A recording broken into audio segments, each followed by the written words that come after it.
Shalom.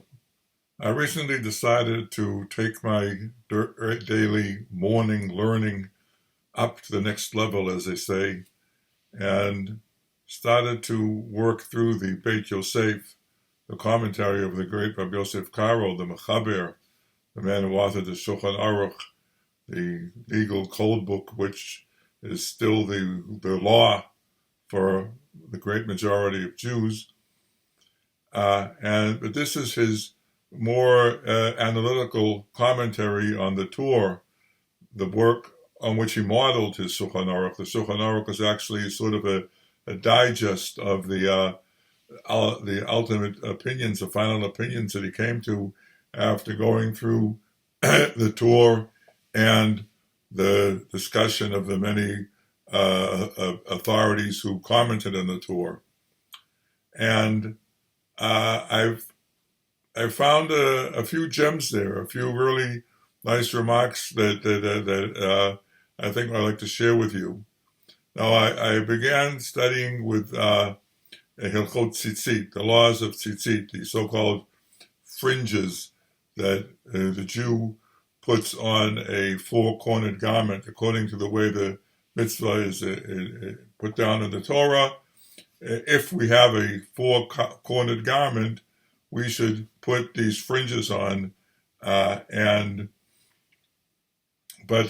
way the world it has evolved, and this is actually something that's discussed as well in the Beit Yosef, since we no longer wear ponchos or shawls in our daily dress, so we go out of our way and make a special four-cornered garment which we wear while praying in the morning.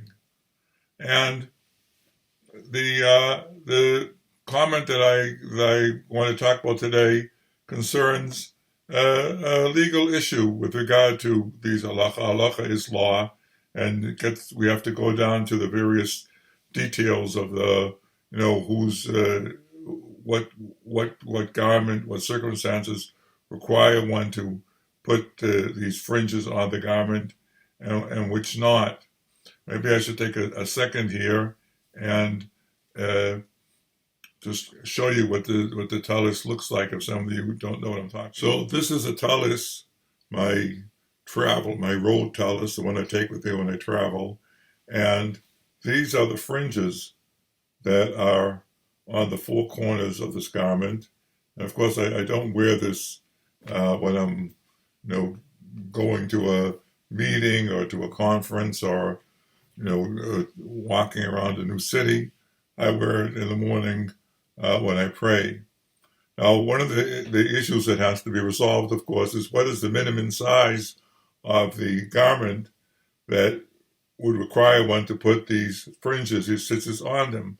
The halacha is based on certain rules that involve quantity as well. Now, the sages, the Chazal, did not, as a rule, give these measures as we would in feet or meters or centimeters or inches. They gave it from realia. What I mean is, the ruling is that the minimum size of a four-corner garment that would require one to put tzitzit on it is a piece of cloth with four corners, which is big enough that a child who is big enough to go out by himself into the street, into the market, would go out with it, and it would cover most of his head and most of his body.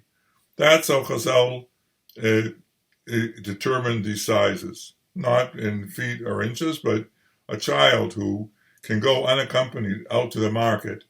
That child, if this garment will cover his head and most of his body, then one must put fringes on them, must put tzitzit on them in order to, if an adult who's would want to wear that garment. Now, what happened was that the way the this ruling is phrased in the Talmud, it basically says if the garment is large enough that, again, a child who can go unaccompanied to the market and will cover his head and most of his body, then an adult who would go out wearing that garment must put the fringes on the garment. Very simple. But the way the Torah, the book which the Beit Yosef, Rabbi Yosef Karo, was commenting on, phrased this, he sort of chopped it up, and it came out sounding as if there are two conditions for two minimal conditions for a garment to require tzitzit, not one. The first is that it should cover a child, most of his body and his head. And the second condition is that an adult would not be embarrassed to go out wearing this in public. This is how it came out sounding. And this led all the commentators on the Torah to go into a sort of tailspin of analyses as to, how do we resolve these and what's the ultimate ruling and where does it all come from. And when Rabbi Yosef Karo set out to write his commentary on the Torah, the first thing he did, as he does in every chapter, in every paragraph of this law book, is to go through the authorities. Rabbi Yitzchak Abuhav, who he considers to be the greatest authority, and his commentary on the Torah is actually lost.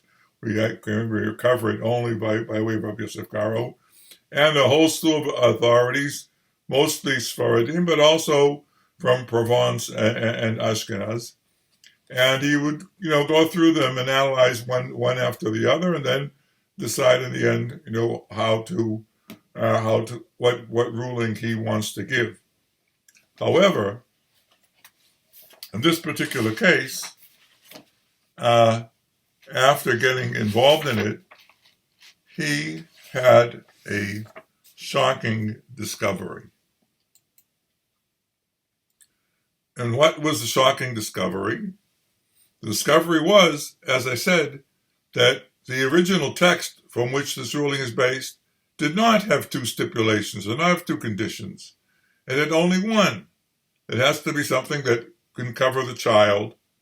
And then as a sort of a narrative that follows, it says, if it's that size, then an adult will go out and wear it. It's not an additional stipulation. And so all of these detailed analyses, and one hand and the other hand and the third hand and the forehand, were superfluous. They were a tempest in a teapot. There was nothing to put through the mill of legal analysis, because that's not what the original text said. It was a much simpler ruling. Now, what Rabbi Yosef Karo did is he didn't throw out or delete his original commentary, in which he plunged into all these analyses as well. He left it, and then he added a note saying, "Achar shekatavti ze'iyanti b'lashon habraita u'ferusha avriti ki lefi hamet ein lanu tzorech be'ele hapilpulim ki lo ne'amar b'lashon ze hashiur talit etchay b'tzitzit." He said, after I had gone through this paragraph of the law, as I go through all the others, and gave my own analysis, I decided to go back to the source, and I saw that all these pilpulim, all of this casuistry, all of these very fine, detailed analyses and bickering over those fine points of the law was unnecessary, because that's not what the original source said. And so he goes on and explains what the source says, and then at the end he says, "V'katavti zeh v'lamei da'at l'talmidim shelo yemaru l'falpel b'divrei haposkim ad shiru makom motzah hadin." I wrote all of this as a lesson to all those who want to go on and continue studying Torah, that they shouldn't be too quick on the draw to plunge into the argument. Sometimes we hear people, halakhic authorities, people who study Torah, arguing over fine points. I know that I'm going to join in and give my 2 cents worth, and it's not this and it's not that, and don't look at this word and that word. Before you do that, go back and read the source. Maybe the whole argument is superfluous, and he put that here as a lesson to us.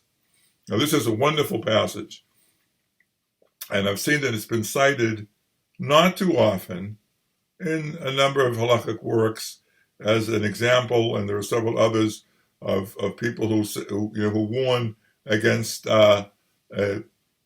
going into these intricate analyses without first looking closely at the source and seeing whether there's any cause for it at all.